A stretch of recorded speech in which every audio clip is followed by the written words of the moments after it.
Hai, balik lagi di Rumah Tua. Kali ini aku mau ngebahas tentang teori-teori konspirasi tentang kematian Presiden Amerika Serikat ke-35, John F. Kennedy.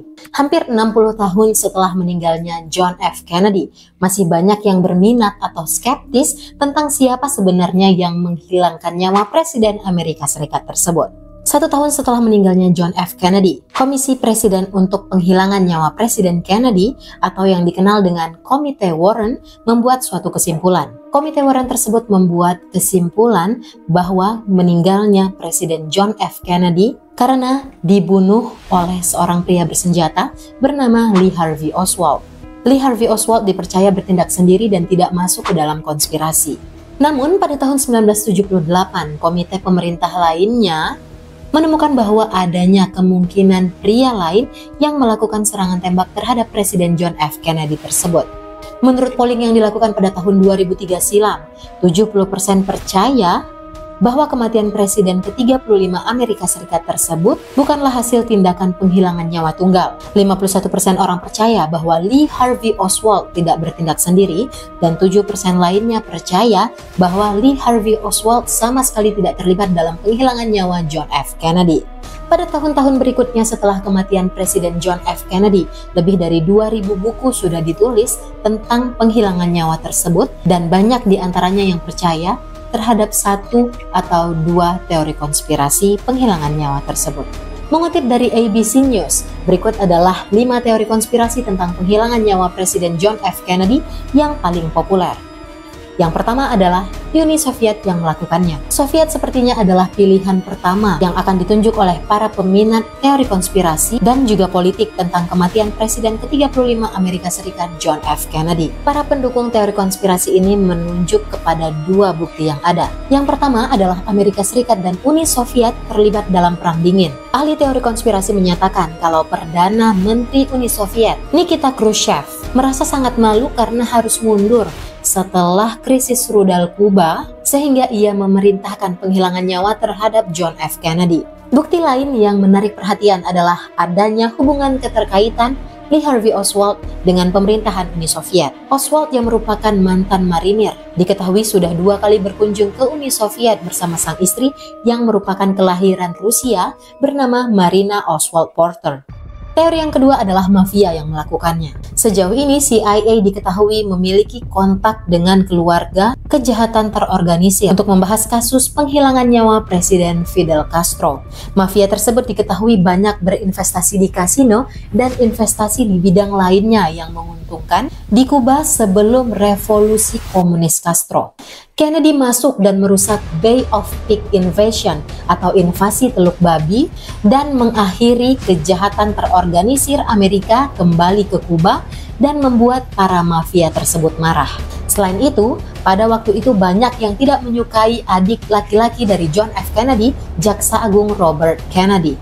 Mereka pun berharap bahwa Robert Kennedy akan kehilangan pengaruhnya jika kakaknya John F. Kennedy mati terbunuh. Namun ada teori lain yang menyebutkan bahwa CIA lah yang telah menghubungi massa tentang pembunuhan Fidel Castro. Presiden Kuba meminta mafia untuk melakukan penghilangan nyawa terhadap John F. Kennedy. Dalam versi lain, massa yang dibayar untuk penghilangan nyawa John F. Kennedy ini adalah orang-orang Kuba yang anti Castro. Banyak pendukung teori konspirasi ini yang menunjuk kepada Jack Ruby, seorang pemilik klub malam Dallas dengan koneksi mafia terkenal yang membunuh Lee Harvey Oswald 2 hari setelah penangkapannya. Teori yang ketiga adalah orang-orang Kuba yang melakukannya. Mengingat banyaknya agen-agen Amerika Serikat yang mencoba menghilangkan nyawa Presiden Fidel Castro, Presiden Kuba berkali-kali, menurut teori, Castro memutuskan untuk membalas perbuatan tersebut dengan mencoba menghilangkan nyawa John F. Kennedy terlebih dahulu. Teori konspirasi yang keempat adalah Lyndon Johnson yang melakukannya. Siapa yang paling diuntungkan dari kematian Presiden ke-35 Amerika Serikat tersebut?